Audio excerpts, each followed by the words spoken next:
Welcome to this channel. Myself doctor T N Jagannath, doctor modern medicine, motivational speaker and life coach. आज इस video में हम बात करेंगे मेंस्ट्रुअल साइकिल, जो मेंसेस होता है उस टाइम में जो पेन होता है और अदर जो प्रॉब्लम होता है, इसके बारे में इस वीडियो में हम बात करेंगे। अगर आप इस चैनल में नया हैं तो चैनल को सब्सक्राइब जरूर कर लीजिए, और अगर वीडियो देखने के बाद आपको लगता है कि वीडियो फ़ायदेमंद है तो वीडियो को ज़रूर, जिन लोगों को ज़रूरत है उनके पास शेयर कर दीजिए। चलिए शुरू करते हैं। जो मेंस्ट्रुअल पीरियड होता है, मेंस्ट्रुअल पीरियड एक नॉर्मल फाइंडिंग होता है एक फीमेल में कि हर महीना में उसको मेंस्ट्रुअल साइकिल होगा ही होगा। और ये जो होता है ये बिकॉज हार्मोनल इन्फ्लुएंस से होता है। हार्मोनल इन्फ्लुएंस बोले तो फीमेल हार्मोन में दो इम्पॉर्टेंट हार्मोन होता है, एस्ट्रोजन एंड प्रोजेस्टेरोन, और थोड़ा सा टेस्टोस्टेरोन भी रहता है, जिसके चलते आपका जो एक्सिलरी हेयर हो, प्यूबिक हेयर हो, ये सब जो आता है वो टेस्टोस्टेरोन की वजह से आता है। और एस्ट्रोजन और प्रोजेस्टेरोन आपका मेंस्ट्रुअल साइकिल को मेंटेन करते हैं। आपका जो मेंस्ट्रुअल फेज को अगर हम लोग डिवाइड करेंगे तो जो पहला भाग होता है ना, वो एस्ट्रोजन के चलते होता है। उस टाइम में क्या होता है, वहाँ पे प्रोलिफरेशन होता है, ठीक है। इसके बाद आता है प्रोजेस्टेरोन का फेज, एस्ट्रोजन फिर प्रोजेस्टेरोन, फिर प्रोजेस्टेरोन बंद हो जाता है, तब आपका पीरियड होता है। तो मतलब है पहले एस्ट्रोजन बनता है, फिर वहाँ पे एस्ट्रोजन कम हो जाता है, प्रोजेस्टेरोन बनता है, फिर प्रोजेस्टेरोन कम होता है। जब प्रोजेस्टेरोन कम हो जाता है तब आपका पीरियड होना शुरू होता है। तो 4-5 दिन आपका पीरियड चलता है, फिर आपका एस्ट्रोजन बनता है, आपको प्रोलिफरेशन होता रहता है, फिर वहाँ पे प्रोजेस्टेरोन बनेगा, फिर प्रोजेस्टेरोन कम होगा, आपका पीरियड होगा। तो ये हर महीना चलता है, ठीक है, हर महीना में चलता है। इसका जो नॉर्मल पीरियड है आप देखेंगे 28 + -7, इसका मतलब है आपका पीरियड 21 दिन में भी आ सकता है और 35 डेज में भी आ सकते हो और बीच में भी आ सकते हैं, और तीनों ये जो कंडीशन है ये नॉर्मल कहला जाएगा। लेकिन किसी किसी को होता है, देखिए किसी किसी को प्रॉब्लम ये होता है कि इसको 21 दिन से पहले आ जाता है। अगर 21 दिन से पहले आ जाता है इसका मतलब है ज़्यादा हो रहे हैं, इसको हम लोग बोलते हैं पोलीमेनोरिया। अगर किसी को मान लीजिए 35 डेज में होना चाहिए था, लेकिन उसको 40 डेज के बाद हो रहे हैं, कभी कभी 45 डेज के बाद हो रहे हैं, तो इसको हम लोग बोलते हैं ओलिगोमेनोरिया। ओलिगो मीन्स कम, महीना में जितना होना चाहिए इतना नहीं हो रहा है, इसीलिए इसको कम ओलिगोमेनोरिया कहा जाता है। अगर महीने से एक से ज़्यादा बार हो रहा है then we call it polymenorrhoea. अगर मान लीजिए आपका पीरियड नॉर्मल टाइम पे हो रहा है 28 + -7, यूजुअली 28 डेज हम लोग मान के चलते हैं। 28 डेज में अगर आपको हो रहे हैं, लेकिन वहाँ पे आपका लिमिट है कुछ, जैसे आपका ब्लीडिंग 80 ml से ज़्यादा नहीं होना चाहिए। आपका जो पीरियड है 3 to 5 डेज या अप टू 7 डेज हम लोग मान सकते हैं। 7 डेज के बाद ये दिक्कत करने वाला होता है, एबनॉर्मल होता है। अगर मान लीजिए आपका पीरियड 28 डेज में आ रहा है, लेकिन ब्लीडिंग 80 ml से ज़्यादा, बहुत ज़्यादा जा रहे हैं और बहुत लंबा रह रहा है, 3 दिन नहीं, 4 दिन नहीं, 5 दिन नहीं, 7 दिन से भी ज़्यादा रह रहे हैं, then we call it menorrhagia. अगर मेनोरेजिया का हम लोग बात करेंगे, मेनोरेजिया का मेन रीज़न क्या होता है, आप सुने होंगे जी, यूटेरस में कभी कभी क्या होता है, फाइब्रॉइड हो जाता है। फाइब्रॉइड जब होता है तब मेनोरेजिया हो सकता है, ठीक है।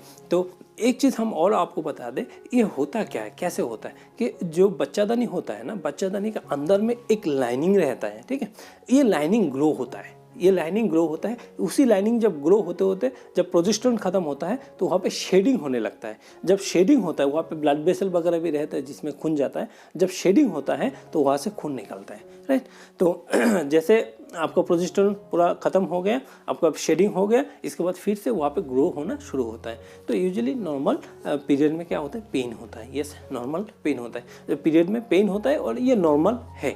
सब लोग यूजुअली जो एडोलेसेंट गर्ल होता है, अब 16 साल से लेके चलिए 16 से 25-30 तक जो लड़के लोग होते हैं, जिसका जो पीरियड होता है इसमें पेन होता है। यस, पेन होता है। इसमें ऐसे मोड का भी चेंजेस होता है, इन्फ्लुएंस होता है, क्योंकि एस्ट्रोजन प्रोजेस्टेरोन आपका जो मोड होता है, जो मेंटल सिचुएशन होता है उसमें भी बैलेंस करता है, तो वहाँ पे भी थोड़ा सा इम्बैलेंस दिखाया जाता है। तो जो पेन होता है, कौन सा पेन आपको नॉर्मल है और कौन सा पेन एबनॉर्मल है, ये जानना बहुत ज़रूरी है। जो पेन आपका स्पाज्मोटिक टाइप का होता है, स्पाज्मोटिक मतलब क्या है, स्पाज्म, जैसे ऐसे खींच रहा है, स्पाज्मोटिक। जैसे आपका जब डायरिया होता है, आप देखेंगे अंदर में खींच रहा है, तब आपको टॉयलेट करने का मन होता है। इस टाइप का अगर आपको पेन हो रहा है, स्पाज्मोटिक टाइप पेन, और ये पेन का जो ऑनसेट होता है, कब से शुरू होगा, जब का आपका पीरियड होना है, पीरियड शुरू हो गया आपको पेन शुरू हो गया, या फिर थोड़ा देर पहले से आपका पेन शुरू हो गया, इसके बाद पीरियड शुरू हो गया, जैसे जैसे पीरियड खत्म होता है आपका पेन खत्म हो जाता है, 1 से 2 दिन पेन रहता है, इसको स्पाज्मोडिक पेन कहते हैं। स्पाज्मोडिक पेन जो पीरियड के साथ साथ होता है 2-3 दिन रहता है, इसके बाद खत्म हो जाता है, इसको हम लोग बोलते हैं normal menstrual pain. Okay, abnormal menstrual pain क्या होता है? आप ऐसा देखेंगे बहुत सारे रिप्रोडक्टिव एज ग्रुप में ऐसा आप बहुत लड़के लोग को देखेंगे जिसमें क्या होता है, पीरियड होने से 2-3 दिन पहले से उनको पेन होना शुरू हो जाता है, बहुत पेन होता है, बहुत पेन होता है। फिर आपका जो है ना पीरियड तक पेन मैक्सिमम रहता है, पीरियड शुरू होने तक। इसके बाद जब पीरियड चलता है तब भी पेन होता है, धीरे धीरे पेन खत्म होता है। इसका मतलब है इस टाइप पे जो पेन होता है, पेन का ड्यूरेशन बहुत लंबा होता है। यूजुअली नॉर्मली क्या होता था, 2 दिन के अंदर ही खत्म हो जाता था, शुरू होता था पीरियड के दिन से या फिर थोड़ा पहले से। लेकिन इसमें क्या है, 2-3 दिन पहले से आपका पेन शुरू होने लगेगा, आपको समझ में आएगा नहीं अभी पीरियड होगा। लेकिन ये जो पेन है बहुत सस्टेन पेन होता है, 2-3 दिन रहता है, इसके बाद पीरियड शुरू होता है तब भी पेन रहता है, धीरे धीरे पेन खत्म होता है। पीरियड ऑफ जो ड्यूरेशन ऑफ पेन है वो बहुत लंबा होता है। तब आपको समझ लेना है कि वहाँ पे कुछ गड़बड़ हो सकता है। गड़बड़ है ऐसा नहीं है, लेकिन गड़बड़ होने का चांसेस बहुत ज़्यादा रहता है। इसमें और एक चीज़ आप देखेंगे जो रिप्रोडक्टिव एज ग्रुप में होता है, जिसको इस टाइप का पेन होता है ना, इसको सेक्सुअल इंटरकोर्स में भी पेन होता है, जिसको हम लोग बोलते हैं डिस्पेरोनिया। जब सेक्सुअल इंटरकोर्स में आपको करने के टाइम में आपको पेन हो रहा है तो इसको बोलते हैं डिस्पेरोनिया। जब पीरियड के टाइम पे आपको पेन हो रहा है इसको हम लोग बोलते हैं डिसमेनोरिया। तो डिसपेरोनिया अगर हो रहा है, ये भी एक इंडिकेशन है आपके अंदर में कोई ना कोई प्रॉब्लम जरूर हो रहा है। ऐसा बहुत सारे लड़के लोग होंगे जिसको बच्चा ऑलरेडी हो गए हैं, फैमिली में भी कंप्लीट, ऐसा भी हो सकता है फैमिली कंप्लीट हो गए, लेकिन अभी सेक्सुअल इंटरकोर्स में जब लोग जाते हैं तो पेन फील होता है, और साथ साथ जो पीरियड के साथ जो पेन है वो तो होता ही है। तो अगर ऐसा हो रहा है तो आप समझ जाइए ये पेन थोड़ा सा खतरनाक हो सकता है।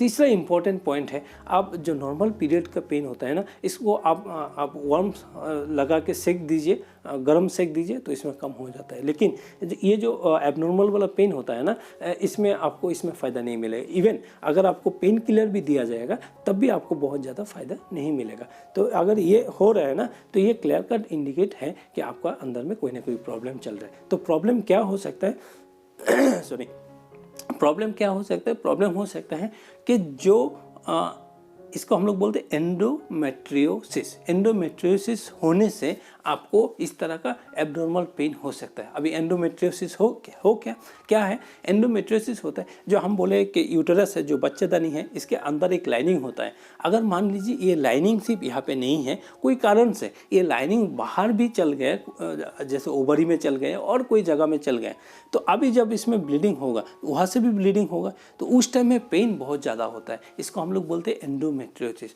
अगर आपको सेक्सुअल टाइम में पेन हो रहा है, आपका पेन पीरियड से 2-3 दिन पहले से शुरू हो रहा है और पेन आपका पेन किलर लेने से भी ख़त्म नहीं हो रहा है, तो चांसेस है आपको एंडोमेट्रियोसिस है। तो डेफिनेटली आप इसको रूल आउट करने के लिए गायनेकोलॉजिस्ट का परामर्श लीजिए और उनको पूछिए क्या हो सकता है। इसका जो इन्वेस्टिगेशन है आप करवाइए, क्योंकि ये जो एंडोमेट्रियोसिस होता है ना, जो टिश्यू, जो अंदर का जो ब्लड वेसल वाला जो टिश्यू है, वो अगर बाहर भी है तो वहाँ पे कैंसर होने का भी चांसेस होता है। इसको बोलते हैं एंडोमेट्रियल कार्सिनोमा।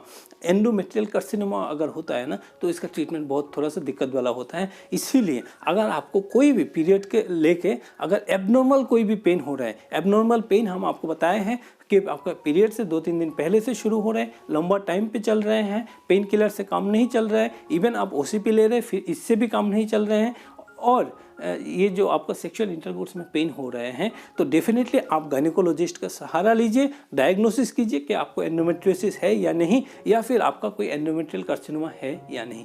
क्योंकि एंडोमेट्रियल कार्सिनोमा होगा ना, इसका ट्रीटमेंट अलग हो जाता है, प्रोग्नोसिस खराब हो जाता है। तो डेफिनेटली आप पहले से इसको संभाल लीजिए। यूजुअली जो नॉर्मल पेन होता है इसके लिए आपको बहुत ज़्यादा कुछ करने का ज़रूरत नहीं होता है, वो अपने आप ठीक हो जाता है। और एक चीज़ इस वीडियो में हम बात करना चाहेंगे, वीडियो लंबा है लेकिन सीखने को बहुत कुछ मिलेगा। इसको हम लोग बोलते हैं PMDD, pre menstrual dysphoric disorder. इसमें क्या होता है, आपको जब पीरियड होने लगेंगे ना, पीरियड होने से पहले आपका माइंड बहुत लायबल हो जाएगा, फ्लक्चुएटिंग होगा, कभी आपको अच्छा लग रहा है, कभी बुरा लग रहा है, कभी डिप्रेशन लग रहा है। ये सब चीज़ आपको माइंड जो साइकोलॉजिकल लेवल पे आपका माइंड बहुत फ्लक्चुएटिंग करने लगेंगे, आपको डिप्रेशन जैसा फील होगा।